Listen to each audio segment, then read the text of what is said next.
What I would hate to see is a result of the legalities pushing people back into the black market. You know what I mean? Because what we don't want to see is product that should be on the shelf in the street.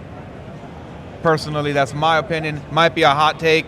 See me when you see me. We turn everyday Joes to Bezos. You're under Cannabis, boy, we could rebate those. Everywhere we go, we be throwing out pesos. And that's why we the biggest hit at the trade shows. Welcome back to the Money Talks podcast. I'm here with a guy holding two mics. That's right. The host of the podcast. That's right, the Minnesota podcast. Minnesota podcast. What's your name? And thanks for sitting down with me. It's Johnny St. Cloud, you guys. And we are live streaming as well on the Money Talks podcast. Johnny St. Cloud. I'm here with Ethan. Ethan, yeah. Ethan, right. E-money or free money. E-money, free money. Stop playing with them. So tell me, what got you into the cannabis industry? Are you originally from Minnesota? Yeah, so I'm actually from a smaller town. I'm from Wilmer, Minnesota. Cool little spot. I moved to St. Cloud after a while, and I lived there for a while. Actually, my journey into cannabis, I was incarcerated for a bit, and then once I was done with that, I needed something else to do, and I wasn't sure what I was going to do. And somebody said, you're always talking about reviewing stuff as a joke. You should just review weed. And I was like, yeah, maybe. But the idea of it became so popular that a TV studio reached out to us and said, we can't put you on TV. We'd love to have you guys online, and if you live stream, we can help with that. Nice. We got a couple sponsors. Now we're independent. Doing our thing, man. We've been streaming for 2 years now, almost 3 years, almost 3 years since the first season. So take me through what you guys do. You smoke weed and then you talk about what you like about it, what you don't like about it. So normally we do reviews. We also do battles. Shout out to my boy Mike Echo Worldwide. So he does the battle side of that. We'll facilitate it through cultivators or local growers. Sometimes we do import grows too, like big name strains. What was that one, that toad venom one or something like that? And then they just had, anytime there's like a big name fancy jar that, they do the fancy drops, we're sure to get one of those and let one of the master rollers here, my boy Grunchy, he's actually one of the master rollers. First guy that I met really in the industry, and he's been solid from day one. Shout out to my co-host Grunchy. So what happens when you smoke weed that is terrible? Like, do you have to toe a line, or are you just blunt? No, we keep it real, but it's not just for the benefit of like entertainment. People love that, everybody loves a good review, but people really are like, they want to hear the, wow, the dog shit ass review, pardon my French. We're good to swear? Yeah, we're good to swear. Okay, yeah. So they, they fuck with the positive ones, but anytime we can be blunt about something, they like that too. It's to the benefit of the grower or whoever's, providing the sample. It's to their benefit as well, because you don't want this to start, getting out of hand, and then all of a sudden everybody's mad about what you got, you know what I mean? So we try to keep it real. Do you ever get backlash after you give a grower some constructive criticism? Do they ever come back and be like, what do you know? You're just a guy getting hot. I think we have, actually. I don't know them personally, and they didn't like pull up or anything like that, but I'm sure some people have been like, well, what the fuck? And it's like, look, man, it is what it is. I'm not a hater, you know what I mean? And I'm not here to disrespect. I always say shout out to the people who even put it up, because that's already a lot to do, you know what I'm saying? You're already winning. If you have a product that you could present to people, you're already winning. It's just like sometimes you got to fine tune it. Sometimes you got to go back to the drawing board. Absolutely. And if you're a grower making anything in life and you can't handle constructive criticism, or you can't handle someone saying, hey, I don't like this song you made, then go get a boring ass 9 to 5. Yeah, I mean, at that point, just grow for yourself. You know what I'm saying? If you like what it is, and go ahead. But to the bigger point, you know what I'm saying? It's like, well, how does everybody feel about this? Right. And how is it making everybody feel? Yeah, how does it feel to kind of be like a voice of the consumer? I mean, it feels good. I try not to come at things like, I tell people, look, just because I hang out with pro rollers, I wouldn't say I'm a pro smoker for real. You know what I mean? I'm not digging through, 100 fucking pounds. It's like, look, bro, I'm like you. I'm trying to get a good 3.5 of some good smoke, or a good 7, a good quarter ounce of some fire that's gonna last me at least through the week. Or if I'm smoking heavy, a zip. But either way, I'm also looking for the best just to smoke on some personal shit too. So, you know what I mean? Yeah. So what's the scene like in Minnesota now? I know they're issuing licenses, and a lot of people are coming here, and they're viewing it like a gold rush, kind of. Like, it's weird to see the ups and downs. Like you see people who are kind of like putting their everything into it and not seeing the turnaround that they need. You know what I mean? Which is really unfortunate, and it makes me question the methods of banking that they're taking to try to get this shit done. You know, like I don't understand. I mean, everybody is aware of the public releases. You know what I mean, for the licensing and shit like that. So like, if somebody's borrowing a company money, and they say, hey, you know, we're gonna need to see some kind of some return on investment, you know, by this time, and publicly they're aware that they're not even allowed to go and do that. It seems shady as shit for that, you know what I mean, for the company to have to really endure that. Especially since we're talking about financial institutes, aggregate is available. There's always leftover pennies. So to say they can't push that day, I forget what the legal term is. No idea. When you can't make your payment and you move the payment. Default? A deferment. Yeah. You know what I mean? Probably. You're deferring that payment to a later date. They have the ability to do that, and honestly, they could say, listen, we understand nobody's going to get anything anywhere, at least for X amount of time. We're going to give you a grace period. Yeah. You know, and just say, we'll tack that on towards the end. Yeah. I mean, it's unfortunate you to watch. even, I mean, it was, the OCM was dragging their feet for like 2 years, and they couldn't make up their mind. And it's a bummer because, you know, you talk to a lot of growers who were like excited to grow, and now they either left Minnesota or they're doing something else because the juice wasn't worth the squeeze. And you want the best product to be in Minnesota. Yeah, you know? absolutely. What I would hate to see is a result of the legalities pushing people into back into the black market. You know what I mean? Because what we don't want to see is product that should be on the shelf in the street. Personally, that's my opinion. Might be a hot take. See me when you see me. It's true. So what are Minnesota, you talk to a lot of Minnesota growers, right? The ones who do find success, I know it's a lot of like black market, but the ones who do grow the best weed out here, what do they have in common?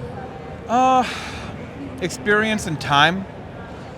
You're seeing a lot of people in different lanes. A lot of people, shout out to my boy Baby Ape, Tay, K1K, Tay. He's kind of newer into the growing scene, but he's way more open-minded to the techniques and finding what works for him. Me personally, I'm seeing amazing results from what he's doing. And he'll openly say, I'm a rookie to this, bro. Like, I'm new to this. But he's true to this. You know what I mean? You're seeing a lot of people standing, dying on the hill about, you know, their opinions on growing. Me personally, I'm not a giant fan of living soil. That seems to be a big movement in Minnesota.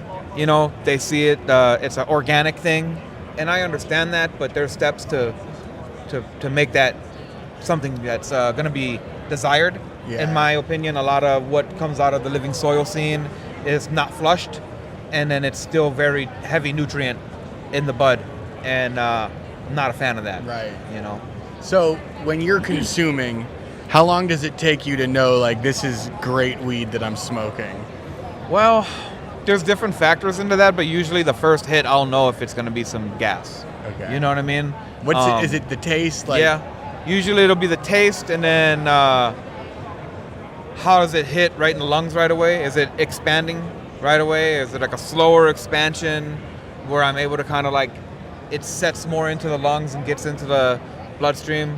Wow, you could tell that shit? Well, I mean, like when you hit it and if you have you start coughing right away, it's too much lung expansion. It's kicking it's kicking out right away, you know what I'm saying? Versus like I might hit something and slowly I can feel it building up in my lungs, and then I have to let it out without having to cough like crazy. Both are I prefer that versus something where I gotta, you know, where you're coughing a lot, you know?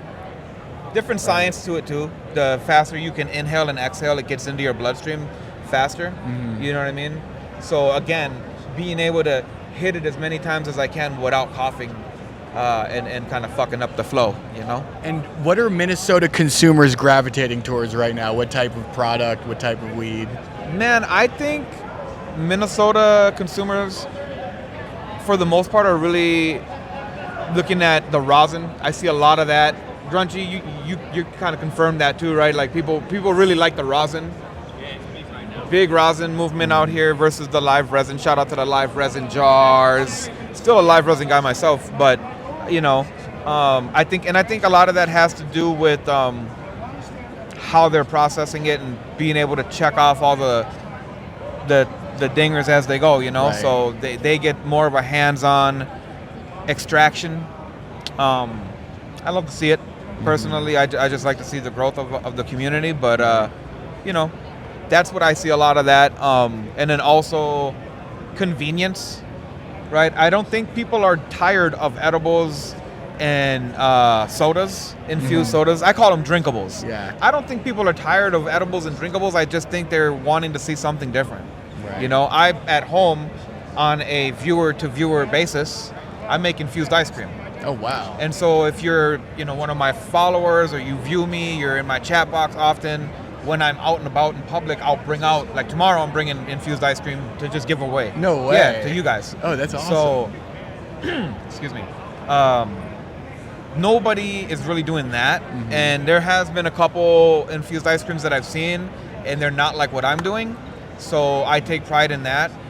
I like to tell people up front as well, like, look, it's usually heavily infused, and its onset is very quick. You're gonna feel it faster. It's not gonna be a 4-hour trip either. You're not gonna be like high as fuck for 4 hours. You know, it's kind of like a 2-hour maybe.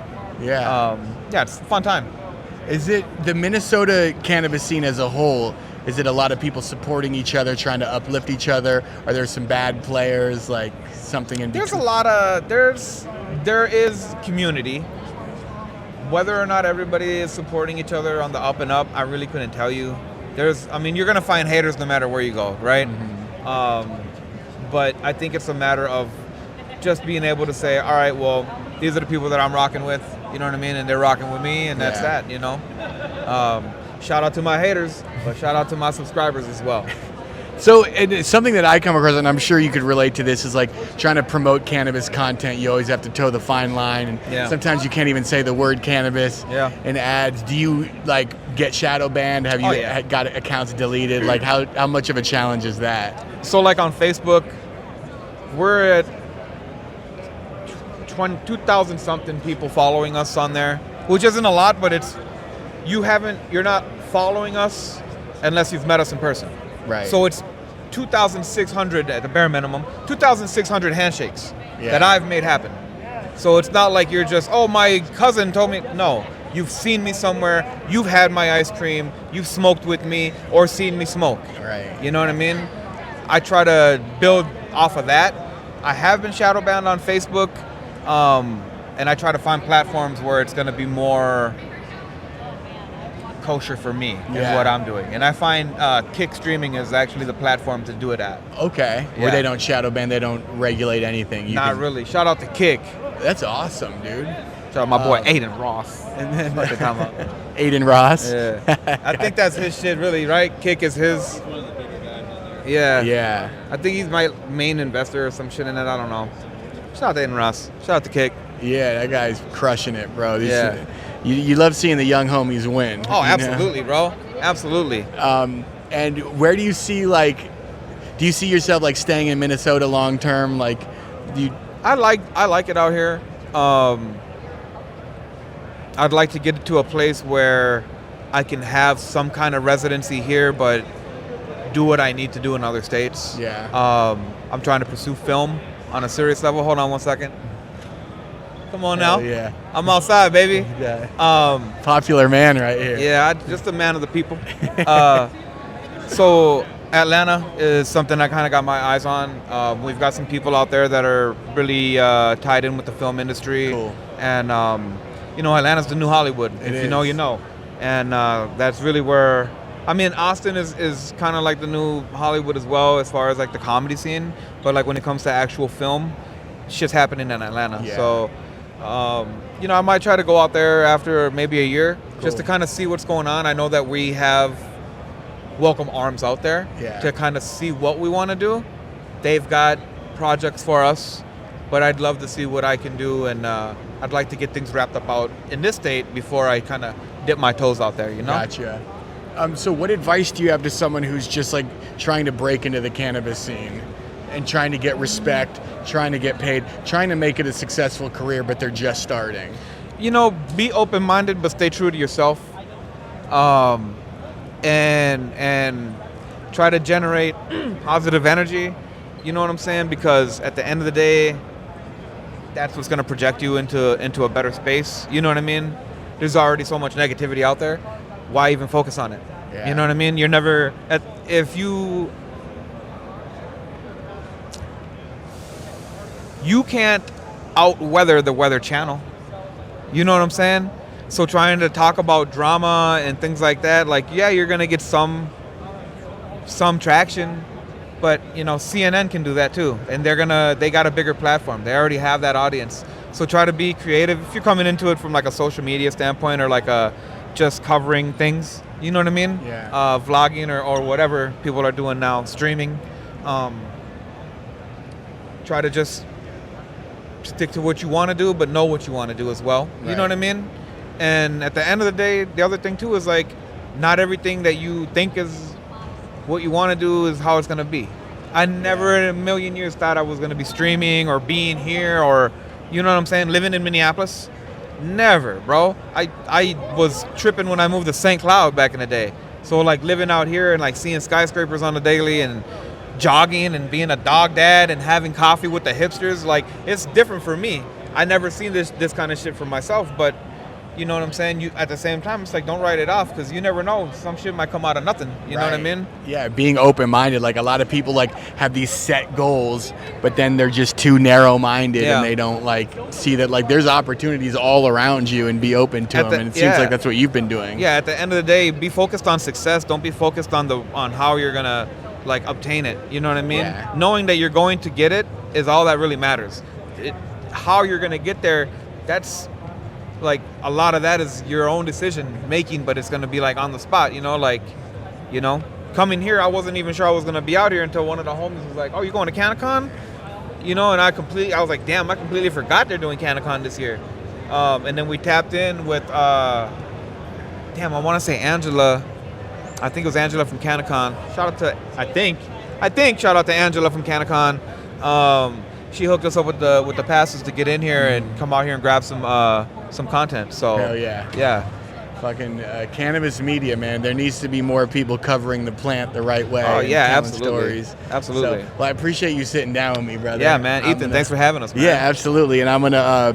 Where could they find you guys on social media? Oh yeah, just go to www.MNPotcast.com. Love it. All of our links are on there. Our Kick links, Facebook. It's basically social media. Yeah. Reach out to us on there, and we'll decipher it through the spam. Nice. I might have to when I grow my first product, I'm gonna send it to you, and I want you to rip me apart. It would be honored for you to tell me that my weed sucks. Money Talks Podcast. Watch it on all your devices. Woo!